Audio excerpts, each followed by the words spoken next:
ternyata Sherry jadi korban penjualan wanita. Dia dipersiapkan untuk dijual.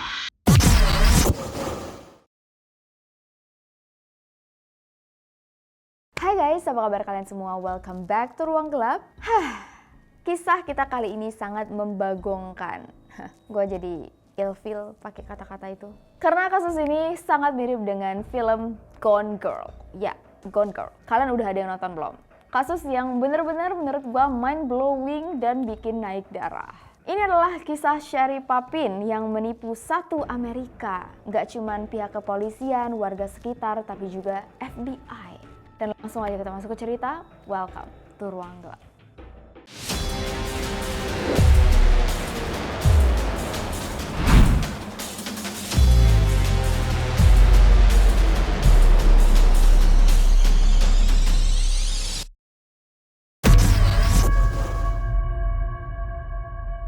Sherry Papin lahir pada 11 Juni 1982 di Reddington, California, Amerika. Pada tahun 2006, Sherry menikah dengan suami pertamanya yang bernama David Dreyfus, seorang tentara. Tapi bahtera rumah tangganya cuma bertahan selama 2 tahun karena mereka bercerai. Dan 1 tahun kemudian, Sherry menikah lagi dengan pria bernama Keith Papin, yang sebenarnya pernah jadi pacarnya waktu SMP, jadi macam CLBK. Pernikahan Sherry dan Keith menghasilkan 2 anak, yaitu Violet dan Tyler yang masing-masing berumur 4 tahun dan 2 tahun. Mereka tinggal di California, nggak jauh dari tempat Sherry lahir. Keith seorang pekerja di Best Buy, sedangkan Sherry full-time ibu rumah tangga. Sherry dikenal sebagai ibu yang sangat baik hati, sangat peduli dengan suaminya dan kedua anaknya, atau kalau bahasa kerennya super mom. Di tahun 2016, Sherry ingin ikut lomba lari Turkey Trot atau perlombaan lari yang biasanya diadakan di sekitar hari Thanksgiving. Karena itu, Sherry berusaha untuk mempersiapkan dirinya semaksimal mungkin supaya bisa memenangkan pertandingan. Gimana caranya? Dengan jogging setiap hari. Jadi kalau misalnya Keith pergi kerja, Sherry juga ikut ngantar anak-anaknya ke penitipan anak, terus baru nanti dia pergi ke taman di sekitar rumah untuk latihan jogging. Sampai akhirnya di tanggal 2 November 2016, Sherry dan keluarganya beraktivitas seperti biasa. Pagi itu Keith pamit kerja, sedangkan Sherry mengantar kedua anak mereka ke penitipan anak. Setelah itu Sherry menggunakan baju pinknya langsung lari ke taman di sekitar. Nah, sekitar jam 11 siang, Sherry sempat SMS Keith nanya mau makan siang di rumah atau enggak. Keith jawab karena dia lagi sibuk, jadi kayaknya makan di kantor aja. Ya udah, jadi Sherry lanjut jogging lagi. Nah, sore harinya begitu Keith sampai di rumah, ternyata rumah dalam keadaan kosong. Padahal biasanya Sherry dan kedua anaknya udah pada pulang. Jadi Keith berusaha untuk melacak lokasi Sherry, yang kalau dari aplikasi Find My iPhone masih ada di taman di ujung rumah. Langsung disamperinlah oleh si Keith. Tapi yang ditemukan hanyalah ponsel Sherry yang terkapar di tanah. Hebat juga itu HP nggak hilang ya. Nah, karena khawatir kenapa ada HP-nya aja orang yang nggak ada, Keith langsung nelpon 911. Begitu petugas 911 sampai dan dilakukan pencarian dan investigasi, Sherry tetap tidak bisa ditemukan dan akhirnya secara resmi dinyatakan sebagai orang hilang. Pencarian Sherry Papini dilakukan besar-besaran. Enggak cuman polisi yang turun tangan, warga sekitar juga ikut membantu mencari ke setiap pelosok, berusaha untuk berandai-andai kira-kira Sherry kemana, apakah terluka, apakah tersesat. Tapi karena selama berhari-hari keberadaan Sherry tetap tidak ditemukan, polisi akhirnya menduga Sherry menjadi korban penculikan atau foul play. Warga sekitar langsung bersimpati, kasihan dengan Keith dan kedua anaknya yang bingung, ibu mereka hilang. Jadi warga beramai-ramai menggalang dana supaya keluarga Sherry bisa mempekerjakan detektif swasta. Karena waktu itu orang-orang bilang polisi kerjanya lambat. Semua media, berita, konten di internet mengangkut kasus hilangnya Sherry yang dianggap sangat misterius, dan semua orang berdoa Sherry bisa pulang dengan aman dan baik-baik saja. Singkat cerita, 22 hari kemudian, tiba-tiba petugas 911 menerima telepon dari seorang wanita yang bilang ada wanita kurus yang tergeletak di parkiran.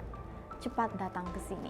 Nah, begitu petugas 911 atau polisi yang dikirim datang ke situ, mereka melihat kondisi wanita yang sangat mengenaskan. Wajahnya babak belur, hidungnya patah, rambutnya hancur-hancuran, badannya kurus ceking, dan kedua tangannya diikat oleh rantai dan kabel tis. Nggak butuh waktu yang lama, polisi bisa langsung menyimpulkan wanita ini adalah Sherry Papini yang hilang sejak 22 hari yang lalu. Begitu Sherry diamankan, dibersihkan, diobati, akhirnya dia langsung ditanya-tanyai, dari mana aja hilang 22 hari? Nah, Sherry masih dalam keadaan yang sangat trauma, jadi dia belum bisa cerita langsung ke polisi. Cuman bisa ngomong sepatah dua patah. Kabar pertama yang didengar oleh polisi, Sherry diculik oleh dua wanita keturunan Spanyol atau Hispanik, dan udah, itu aja. Polisi juga bingung dan harus menunggu berbulan-bulan sampai Sherry sanggup untuk menceritakan apa yang dia alami. Keith, suaminya, berkali-kali juga diundang dalam acara televisi, diinterogasi oleh polisi untuk dicari tahu cerita jelas Sherry selama ini kemana. Akhirnya Sherry sanggup untuk bercerita dari awal sampai akhir. Apa kronologinya? Sherry sebenarnya sedang jogging di taman seperti biasa. Tapi tiba-tiba ada mobil SUV berwarna hitam yang mendekat dan berhenti di dekatnya. Dari kaca jendela ada dua wanita di dalam mobil itu yang nanya ke Sherry, boleh minta bantuan nggak? Sherry langsung mendekat. Nah, waktu Sherry mendekat, ternyata salah satu dari mereka sudah membawa pistol dan langsung mengancam Sherry kalau nggak mau naik ke dalam mobil, Sherry akan ditembak.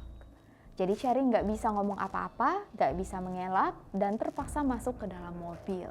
Ternyata Sherry jadi korban penjualan wanita. Dia dipersiapkan untuk dijual. Selama berhari-hari, Sherry dikurung di dalam sebuah kamar yang tidak layak, di mana dia mendapatkan banyak sekali penyiksaan.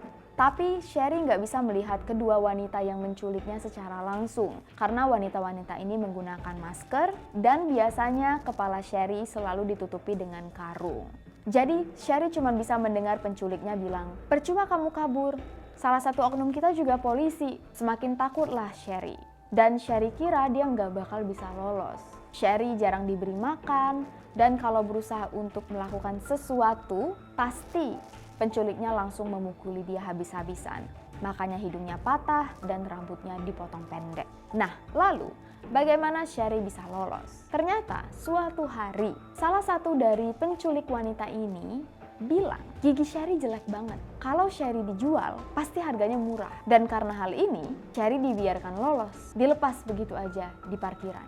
Dan waktu itulah Sherry ditemukan oleh wanita yang langsung menelpon 911. Apa tanggapan kalian guys? Waktu polisi mendengar cerita ini, mereka langsung merasa aneh. FBI juga merasa aneh. Tapi kalau ingin meragukan kesaksian orang yang habis trauma karena diculik, rasanya enggak berperikemanusiaan banget. Ya, masa sih ada orang yang mau mengarang cerita diculik? Polisi dan FBI jadi masih berusaha untuk mencari siapa kedua wanita dan jaringan apa yang berusaha menculik wanita di siang bolong untuk dijual. Dilakukanlah manhunt atau pencarian buronan besar-besaran. Sketsa wajah dua wanita ini dipampangkan di mana-mana. Polisi ingin menyelesaikan tuntas kasus ini. Mentang-mentang Sherry udah ditemukan bukan berarti kasus bisa ditutup. Tapi semakin banyak detail yang didapatkan oleh polisi, semakin janggal juga kasus ini. Pakaian Sherry akhirnya diperiksa untuk menjalani tes DNA. Dari situ polisi mendapatkan ada DNA seorang pria tak dikenal. Dan di pakaian dalam Sherry, polisi juga menemukan ada bekas sperma laki-laki. Yang kemudian DNA dan sperma ini diketahui merupakan milik laki-laki bernama James Reyes, yang merupakan mantan pacar Sherry sebelum dia menikah dengan suami pertamanya. Usut demi usut, singkat cerita, ternyata polisi menemukan kebenaran yang sebenar-benarnya. Ternyata selama 22 hari Sherry Papini menghilang, dia sebenarnya ngumpet di rumah James Reyes, si mantan pacar yang sepertinya kembali CLBK dengan Sherry. Dan selama Sherry tinggal di rumah James, Sherry yang enggak mau makan. Dia sengaja kelaparan, ngurusin badannya sendiri dan menyakiti dirinya sendiri, termasuk mematahkan tulang hidungnya dan memotong rambutnya. Menurut beberapa koran yang gua baca, James juga kadang disuruh Sherry untuk menyakiti tubuhnya. Tapi James nggak tahu kalau Sherry sebenarnya melakukan ini sengaja. Tapi ini nggak masuk akal karena kasus Sherry sendiri waktu itu viral. Hampir satu negara Amerika itu tahu bahwa Sherry Papini hilang. Nggak mungkin James nggak tahu kalau Sherry pura-pura hilang. Perjalanan kasus ini sangat panjang, bayangin dari tahun 2016 baru ada update lagi di bulan ini, yaitu pada tanggal 3 Maret tadi, Sherry sudah didakwa oleh pengadilan dan kepolisian bahwa dia telah melakukan pemalsuan cerita dan juga sudah membohongi aparat keamanan dan kepolisian, sehingga Sherry dijatuhi hukuman 20 tahun penjara dan denda sebanyak 250.000 US dollar, yang berjumlah 30.000 US dollar. Awalnya, Sherry dan James mencoba untuk mempertahankan cerita mereka bahwa Sherry enggak pura-pura, dia memang diculik. Tapi pada akhirnya nih, baru kemarin Sherry akhirnya mengaku bahwa dia memang berbohong supaya mendapatkan hukuman yang lebih ringan. Karena Sherry sudah mengaku, kemungkinan dia akan dijatuhi hukuman sekitar 8-24 bulan di penjara, tapi tetap harus membayar denda karena sudah menipu banyak orang dan merugikan negara. Keith, suami resmi Sherry, sejauh ini masih dianggap tidak bersalah karena selama Sherry hilang dia sangat kooperatif dan memang kayaknya tidak terlibat dalam kasus kebohongan ini. Dan itulah tadi guys cerita tentang Sherry Papini yang disebut-sebut sebagai Gone Girl-nya California.